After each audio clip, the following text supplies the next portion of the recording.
सुप्रभात बच्चों। कल मैंने आपको भाषा के जो भी प्रकार हैं उन पर मैंने प्रकाश डाला था और विगत कई दिनों से मैं भाषा के प्रकार को ही आपको पढ़ाते आ रहा हूँ। भाषा के जो 8 प्रकार हैं तो उसमें संज्ञा, सर्वनाम, विशेषण तो बहुत पहले ही पढ़ा चुका हूँ और आप लोग पिछले क्लास में भी पढ़े होइएगा। तो क्रिया से मैं पढ़ाना शुरू किया हूँ। क्रिया, फिर क्रिया विशेषण और उसके बाद अव्यय भी मैं पढ़ाया हूँ आपको। इस पर लिंग, वचन, पुरुष, कारक ये सब का कोई प्रभाव न पड़े वैसे शब्द को हम अव्यय कहते हैं।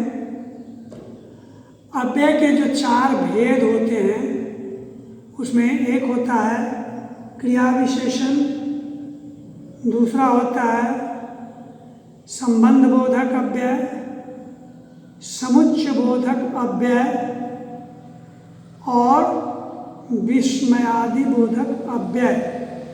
तो ये चारों अव्यय पिछले कई दिनों से मैं पढ़ा करके समाप्त कर चुका हूँ। एवं प्रकार से भाषा के जो 8 अंग हैं वो आप पढ़ चुके हैं। लेकिन चूंकि आज शनिवार है, आज एक नया चैप्टर कोई पकड़ लेने से फिर कल संडे हो जाएगा। पढ़ाई 42 घंटे के लिए बाधित हो जाएगी। इसीलिए मैं इसी को थोड़ा आगे की ओर लेकर के चलता हूँ। इसी में पढ़ना है आपको।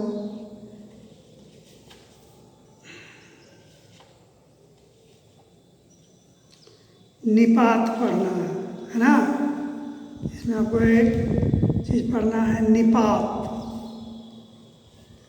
निपात के विषय में आप शायद अभी तक नहीं पढ़े होइएगा या पढ़े भी होइएगा तो उस पर बहुत ज़्यादा ध्यान नहीं दिए होइएगा।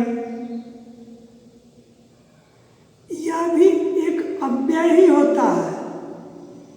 निपात जो है, निपात शब्द भी एक अव्यय शब्द के ही श्रेणी में आता है। लेकिन अंतर यह है कि इसका प्रयोग निश्चित शब्द, निश्चित समुदाय, पूरे वाक्य का है ना अतिरिक्त भावार्थ प्रदान करने के लिए होता है। ठीक है। निपातों का प्रयोग सर्वप्रथम वेद में हुआ था। वेद के बारे में जानते हैं ना, जो आदिकाल से ही हमारे ऋषि मुनियों के द्वारा, महर्षियों के द्वारा, व्यास मुनि के द्वारा वेद की रचना की गई थी। तो वेद की रचना की गई तो वेद 4 होते हैं, ऋग्वेद, सामवेद, यजुर्वेद और अथर्ववेद। आगे पीछे हो गया होगा, लेकिन यही 4 वेद होते हैं। और वेद के अनुसार ही, वेद में वर्णित बात के अनुसार ही आज भी यह पृथ्वी चल रही है। नहीं, पृथ्वी उन्हीं डायरेक्शन पर, उन वेद पर ही आधारित ये पृथ्वी, हमारा ये पृथ्वी चल रहा है। तो वेद में मुनि या संत महात्मा जो कुछ लिखा करते थे, खास करके महर्षि मुनि जो वेद व्यास मुनि जब वेद की रचना किए, उस वेद में निपात शब्द का प्रयोग उन्होंने किया है। आगे चलकर लौकिक संस्कृत में निपात का अर्थ कुछ दूसरा हो गया। निपात का जो अर्थ होना चाहिए वो अर्थ में परिवर्तन हो गया अभी मॉडर्न युग में। तो मॉडर्न युग में जो निपात की परिभाषा बनी उसकी परिभाषा ये है कि ऐसे प्रत्यय जिनका उल्लेख व्याकरण ग्रंथों में नहीं था,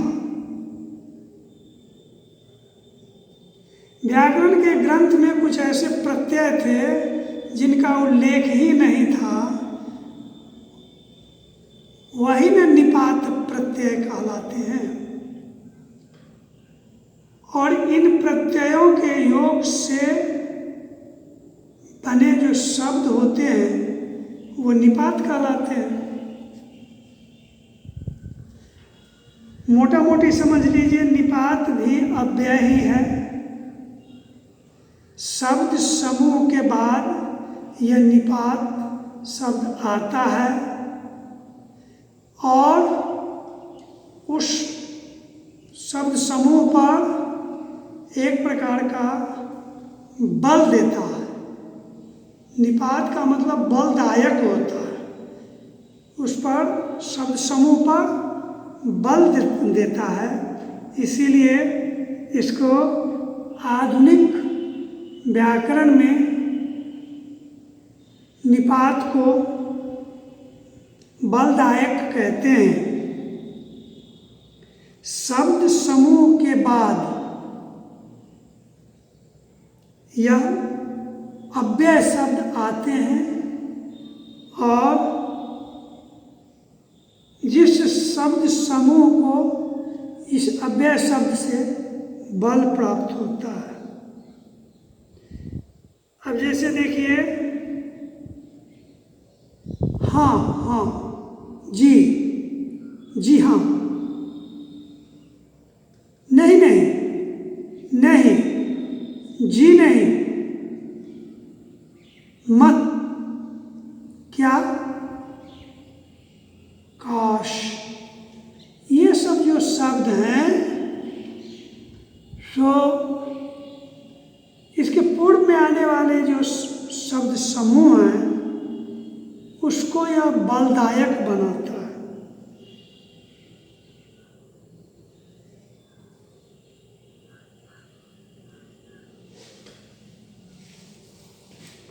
इससे प्रश्नबोध कराने की भी बात होती है,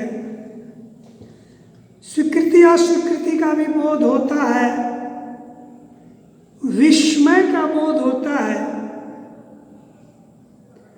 ये सब बोध होता है हृदय के अंदर के हर्ष, शोक, आनंद, घृणा, विस्मय आदि के भावों को प्रकट करने में निपात अत्यंत महत्वपूर्ण होता है। तो आइए निपात के भेद, निपात के 9 भेद होते हैं।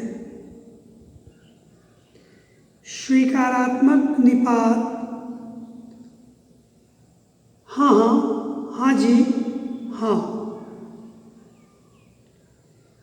नकारात्मक निपात, नहीं, कभी नहीं, जी नहीं, ये नकारात्मक हो गया।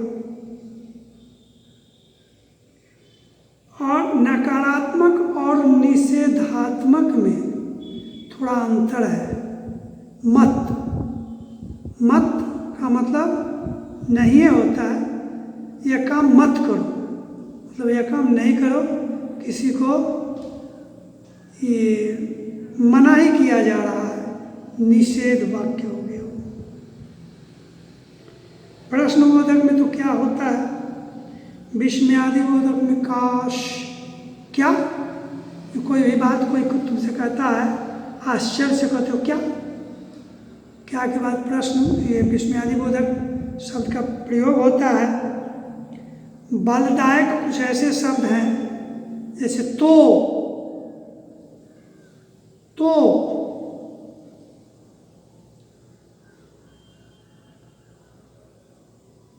मैंने उसे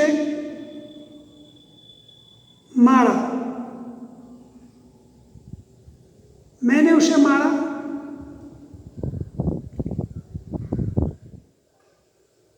तो क्या हुआ? मैंने उसे मारा तो क्या हुआ? तो एक प्रकार का बल देने वाला है। तो, ही, तक, सिर्फ, केवल, ये सब जो अव्यय है ये है आपको बलदायक। तुलना बोधक, मुखड़ा चांद सा टुकड़ा, सा तुलना कर रहा है, मुखड़ा का चांद से तुलना कर रहा है। सा हो गया, सा, से, सी, समान। अवधारणा बोधक, ठीक, लगभग, करीब। आदर बोधक, जी, है ना।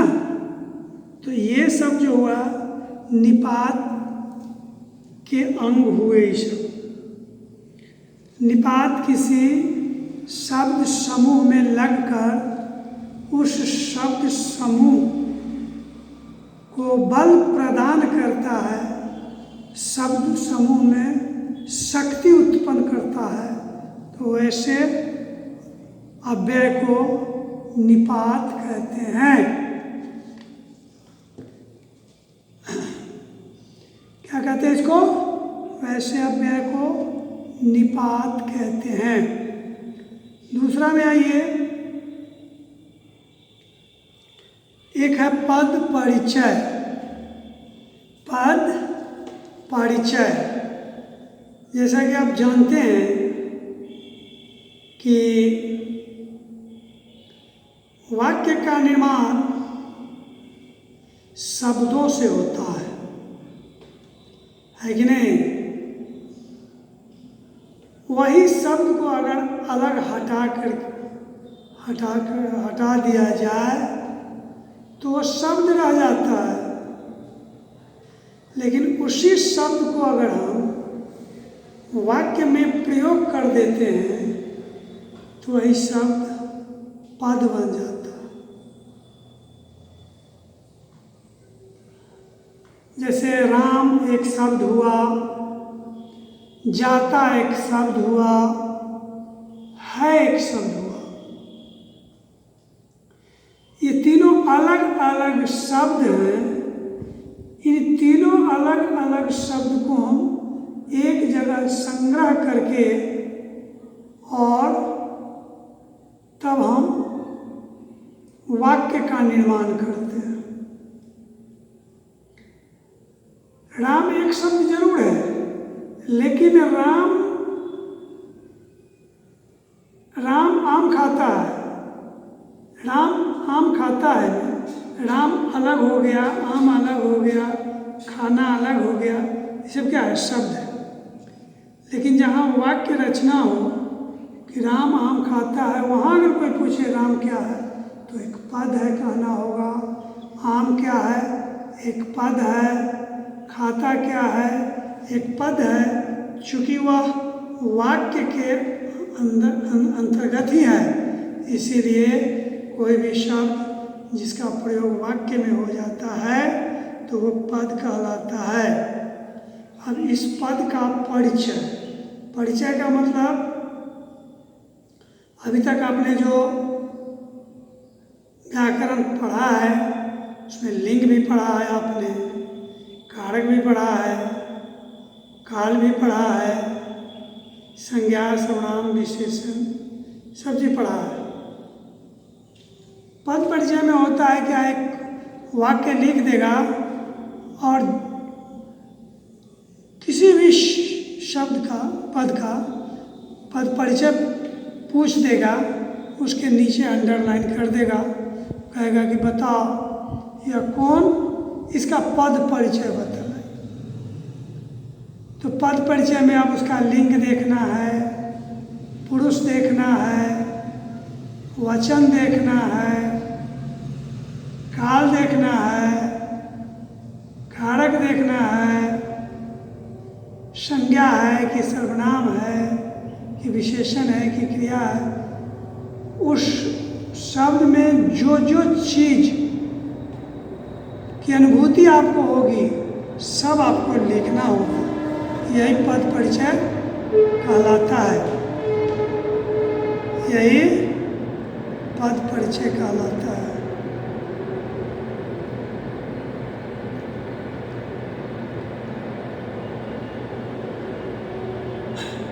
तो पद परिचय यही हुआ। अब आपको ये चैप्टर बिल्कुल खत्म हो गया। पद परिचय के अंतर्गत वाक्य में प्रयुक्त होने वाले शब्द, संज्ञा, सर्वनाम, विशेषण, क्रिया विशेषण, संबंध बोधक, समुच्चय बोधक, अव्यय में से कोई ना कोई होते ही हैं। तो विस्तार पूर्वक इसका परिचय दिया जाना ही पद परिचय कहलाता है। संज्ञा या सर्वनाम, तो अगर संज्ञा है तो संज्ञा लिखिए, सर्वनाम है सर्वनाम लिखिए, और उसके बाद उसका लिंग लिखिए, वचन लिखिए, पुरुष लिखिए, कारक लिखिए। अगर विशेषण है तो ये उसका लिंग लिखिए, वचन लिखिए। कौन विशेषण है? विशेषण के जानते हैं 4 भेद होते हैं, गुणवाचक, परिमाणवाचक, संख्यावाचक और सर्वनामी। तो ये कौन विशेषण है वो भी लिखना है। ये पद परिचय का मतलब है कि बच्चे को व्याकरण की पूरी जानकारी, खास करके ये प्राइमरी स्टेज की पूरी जानकारी जरूरी है बच्चों को, इसीलिए पद परिचय दिया जाता है।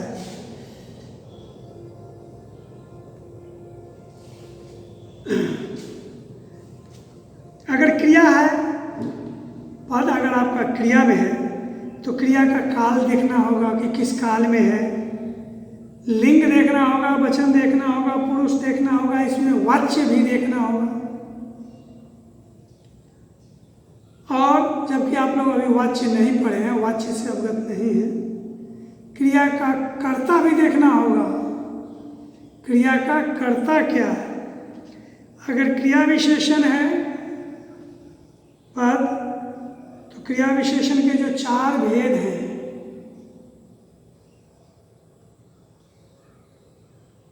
क्रिया विशेषण के भी भेद होते हैं।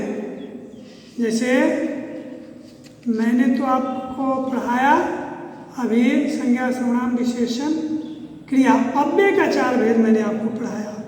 अव्यय के 4 भेद में हो गया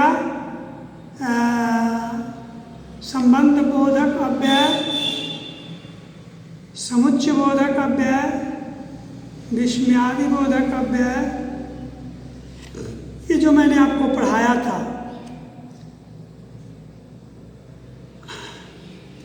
एक क्रिया विशेषण अव्यय।